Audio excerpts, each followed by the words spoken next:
objective is we will compare and contrast expository and nonfiction information on the same topic after reading several passages.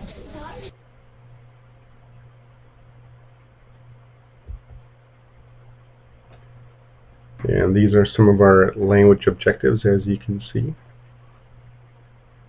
Our math objective is we will understand that the length of a line segment equals the difference of the x-coordinates.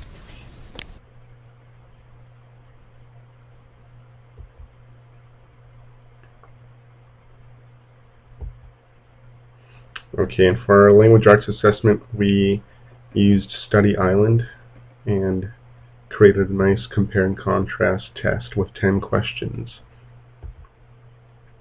For math, we used the ExamView test generator from the math curriculum we have, and it worked out really nice because our standard uses coordinate grids, it actually had some nice problems that had the grids all nicely set up for the exact standard we needed. And then for effective instructional strategies, we used a lot of teacher-created PowerPoint lessons, and it was nice because we used some that introduced the actual concept, and then we had ones that integrated compare and contrast into the other subjects, and so we had a variety to choose from. And for response to intervention, we actually taught across the curriculum, so we integrated the compare and contrast into science, writing, social studies, and math.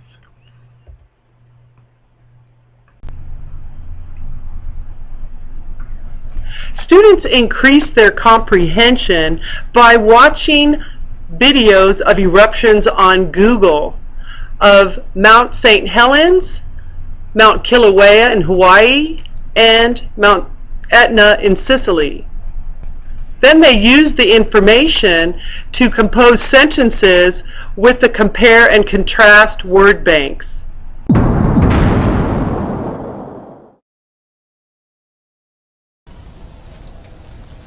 We use volcanoes to learn about compare and contrast. We compared and contrasted the shield volcano of Mount Kilauea of Hawaii, the composite volcano of Mount St. Helens of Washington, and we also compared the cinder cone volcano, Mount Etna of Sicily. Some of the writing tools that we used in our classroom were the Venn diagrams and the sentence frames. We also made word banks for comparing and contrasting, and we folded them into terminology towers. We use sentence frames like these to compare and contrast. After building solid figures in a geometry lesson, fourth graders compared and contrasted two of those figures. They contrasted the number of vertices, bases, and edges, and then wrote paragraphs about their similarities and differences.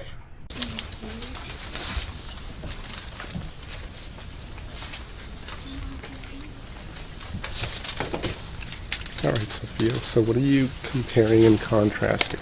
I'm going to be comparing and contrasting a cube and a cone. Very cool. And Micah? I'm contrasting a triangle prism and a square pyramid. Very cool. And in the group for social studies, we actually compared and contrasted two different cultures, and so we focused on Germany and Cuba. And so I showed two videos that were really engaging for the students and really taught them a lot about the world outside of their own little bubble, if you will, and the cultures. And we had some really great discussions afterwards, and they really used those signal words for compare and contrast and those sentence frames for our discussions. And then we read little essays on each country, and we discussed those and looked for the comparing and contrasting elements of that. And then the students themselves were creating their own compare and contrast questions from those essays. We've been using YouTube videos to compare and contrast different countries and cultures like Germany and Cuba.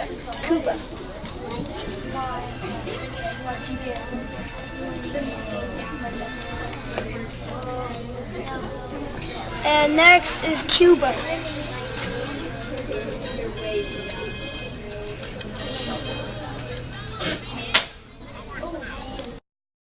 And so for our results, for language arts, you can see we got 63 out of 118 students passed the first time after 2 weeks of instruction, which we were kind of happy with because it's not usually that high, but we actually had some good quality teaching in those 2 weeks. And then for post-assessment, we had 88 students out of 117 pass, which is 75% of our students. And there are the number of students. So 88 out of 117 are proficient. And then for math, we had, for our initial assessment, 74 out of 117 pass. And for our post-assessment, 100 out of 117 passed, which is 85% of our fourth graders.